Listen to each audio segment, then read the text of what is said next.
Hello, everyone. Welcome back to Coach Craig Sports. We got another bold prediction series for you guys today. We're going to be joined by Fantasy Football Connection Jeremy over there again for this series. Like I said in the earlier video for the bold predictions, we'll be having him as a guest and talking our bold predictions back and forth for each team in each division. We have both made bold prediction for each one. And with that being said, let's get straight to our bold predictions. This one's going to be the NFC North then. Yep. Guess we'll start with the Green Bay Packers, everybody's favorite team. All right. I put Jones is not top 20 running back and will score under 8 touchdowns, which is pretty bold, I guess. Yeah, I don't know. I see both sides with him. Yeah. I think he can still get like 10 rushing touchdowns, maybe like a couple receiving touchdowns. I think he'll be all right. I just feel like at ADP, there's guys like he's going right around Mixon. He's going right around. I would rather take the upside with Mixon or with hell, even Eckler probably, just because the catches. Pretty much all of the drafts I'd draft in, like Aaron Jones is going like he's like the last one out of the group to go. I got you. Well, that would put him more where I'm comfortable, but so he's going like RB13 ish. But I think that's kind of like where he end up finishing. My biggest thing is like he was really good last year, but Matt LaFleur is an idiot.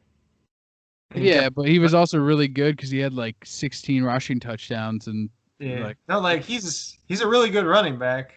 But LaFleur, he's not very good in the scheme that Matt LaFleur wants to run. And then like LaFleur would get pissed off at him and then pull him out of the game like randomly, and then Jamal Williams would get them random like receiving touchdowns. Yeah, and supposedly the guy they drafted is like, Derrick Henry 2.0, so I could see him getting some goal line work. They're at least going to see what they have in that dude. Yeah, I think he's more for next year, but we'll see, especially with Aaron Jones being his contract year. I honestly think if Aaron Jones goes somewhere else, he's going to be awesome. Like, if the Saints don't re-sign Alvin Kamara, I could see him going there and being like, and playing the Kamara role because he could play like in that slot as a receiver. He's actually a really good he's actually a good receiver for a running back. What'd you have for the Packers? Mine kind of goes in with that, but it's not about Aaron Jones. I got A.J. Dillon, the rookie running back they drafted. I got he scores 4 touchdowns or less this year, so I don't think he's a big factor this year. I got you. You think they ride Jones for one more year and then let him go?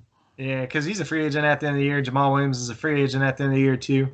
Jamal Williams sucks, but I don't know. I think they'd be dumb not to use Jones, but based on the way they did last year, like I don't know. Like he only got like 60% of the snaps, and he's like their best player at this point. Like people will say Aaron Rodgers is their best player, but Aaron Rodgers isn't what he used to be. Aaron Jones put Adams at their best player, but that's just me. Yeah. Well, like the two, like Aaron Jones and Adams are the best player, but like Packers are like so overrated in general. Yeah, well, it's all those years that they were just amazing, and then now they're a whole different team. It seems like. What do you have for the Lions? We'll see how long Matt LaFleur actually lasts in Green Bay. I don't think he's a good coach. I don't know what they were doing with the draft. Like the Packers are such a weird team. Like they didn't draft had me shaking my head. Like all the good wide receivers, they don't get Aaron Rodgers, one of them, and they get another running back. It just made no sense. They drafted a quarterback or running back and a guy they want to make a fullback / tight end. They're trying and I read the other day that the quarterback they drafted is having accuracy issues, which is just hilarious because Aaron Rodgers is there just like killing it. Jordan Love, I don't know if you watched like the combine where they were throwing. Yeah. There's like a bunch of scouts there, and some scouts were like, oh, his accuracy wasn't very good. And then other scouts were like, oh, he threw great at the combine. I watched the combine, and like you're throwing against air, and like he's throwing these passes way off to the side, like to the wide receivers. Like nothing was on point. And then like people wanted to say like Jalen Hurts wasn't that accurate like in college, and he came out in the combine and he killed it compared to Love. But like he's just all over the place at the combine. I'm like, I don't know. I wouldn't touch Jordan Love with 10-foot pole myself. I mean, especially when you have like Rodgers is old, but he's still a top tier quarterback in the league. They're still stuck with him for this year, next year at least, pretty much the way his contract is. Otherwise, they're going to have it. Like, if they cut him after this year, I think it's like $33 million worth of dead cap. Oh, geez. Or that's like even if they trade him too, I think. Yeah, I And know he got a huge extension when he signed, but what'd you yeah, have for the Lions? Lions, I got Matthew Stafford finishes the year as a top 5 quarterback. So pretty much just based on last year, he's top 4 in scoring before he got hurt. You just extend it out over the whole season, he'd be top 5.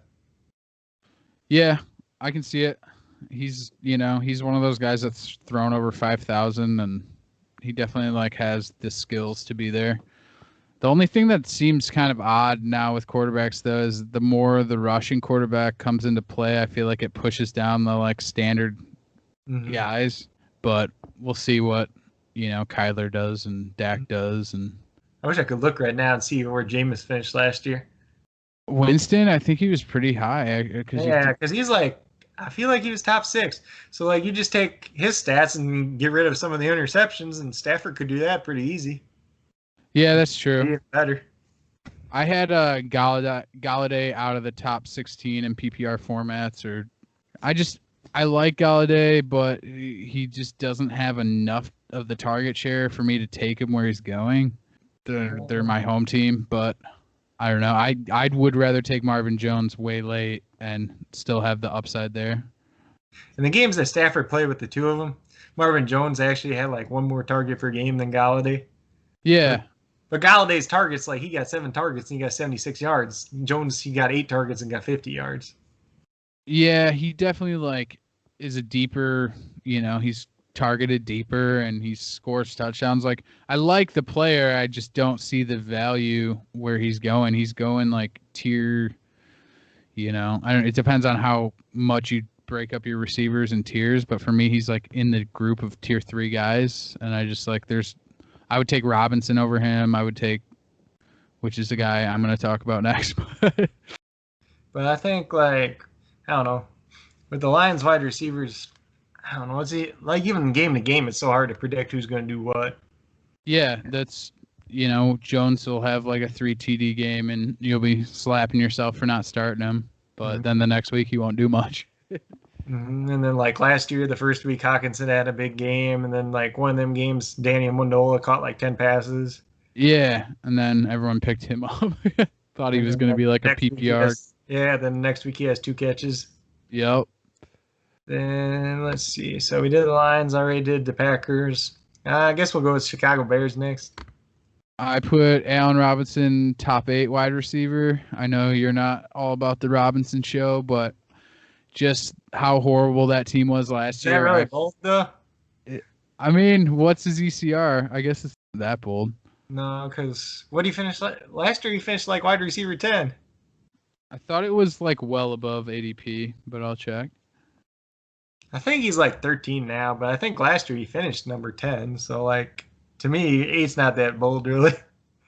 Okay, so in standard he's 16 and in PPR he's 10. So I guess it's not that bold.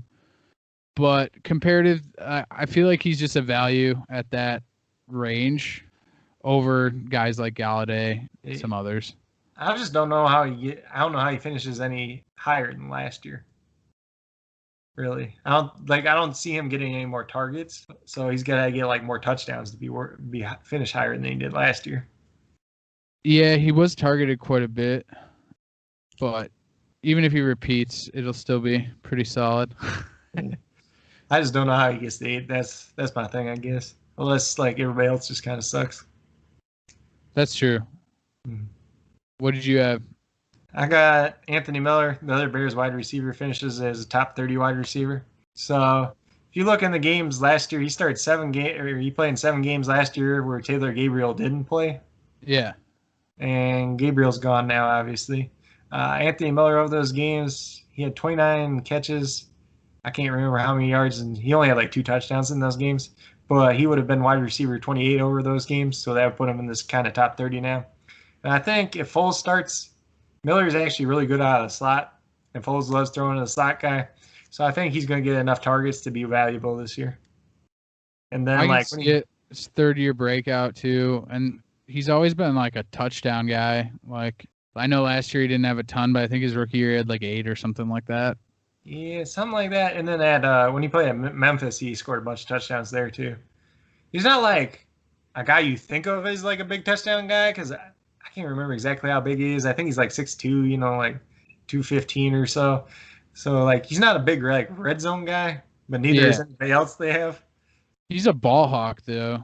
That Mm. guy's like, almost that Steve Smith esque, like go up and get the ball and make you look foolish. Yeah. His problem is he's just never been healthy. Last year he started out slow because he had the shoulder injury. He came out shoulder surgery. Yeah. Now I think they just said something's wrong with his shoulder again now too, but we'll see. What'd you have for the Vikings? Vikings, I got Dalvin Cook finishes the year outside the top 10 at running back. All right, that's pretty bold. Just because And of injury, or just I don't think he's going to get as much volume as he did last year, and I think he's going to get hurt again. Like he hasn't proven that he can stay healthy for a whole season. And I think if you just look at last year, like that's the best he can do. Like he's not going to be that good again. Especially like if they're low in the box and they're like, oh, we only got to worry about Thielen over here. We don't have to worry about Thielen and Diggs. yeah, that's true. Speaking to that, I put Jefferson top 30 guy. I did like his college tape, and I feel like they just have so many targets to go around there that he's gonna be the two. I don't see anyone like beating him for the two. I don't know. Like I love Jefferson, the player. I love him for Yeah, Dynasty, but I don't love him for this season. I don't think he's going to get enough targets in Minnesota, and I don't think he's going to start week one. Just because I think BC Johnson will actually start week one just because he's more familiar with the offense. And then Jefferson will kind of rotate in at some snaps, but I don't think I don't think they're going to throw him into the fight real quick. I got you. We'll see. And they've been playing Irv Smith a lot out at wide receiver too, supposedly. See, that was another one that I thought about putting is him as kind of a sleeper because he's usually always there at the end of drafts, and they drafted him decently high. See, But and I like Alexander Madison a lot this year too. yeah, he's a That's, guy that I could see being valuable, especially if Cook gets hurt. well, even like when Cook was healthy, they were giving him carries too, and like I might just be like a Cook hater, but like you watch Alexander Madison run the ball, he runs like to me he looks better than Cook anyways. Like that's why See, I don't know. they're not gonna give Cook a contract because Madison they already got Madison. Yeah, but Madison hasn't proven to always stay healthy either. I don't know. He just messed up his ankle once, but I He was guess a guy I had all year last year, and then like when Cook finally did get hurt, it was the Mike Boone show. So then everybody picked him up and he sucked it one week, then they all dropped him. Then the second week he was real yeah, good. But I don't know. I like Madison. I think he's a decent like if Cook leaves, I don't think they're gonna miss out on anything. great. I think he's probably the best backup in the league right now. Kareem Hunt is, but Yeah, that's a. if you count Is he him, even a backup? Like, I don't really like Chubb for that reason because they're yeah. just like. Well, Chubb's two a great running starters. back, but it's like you got Hunt there with him. Like Chubb's probably like a top 5 back, but Kareem Hunt's probably like a top 10 back too.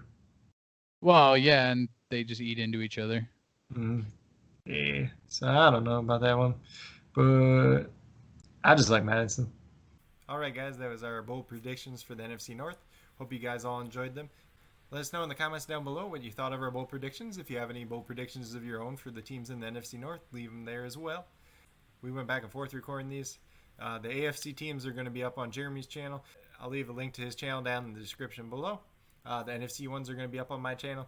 Probably going to be just putting up one a day from here on out. We were able to record all of them in one sitting earlier today, actually.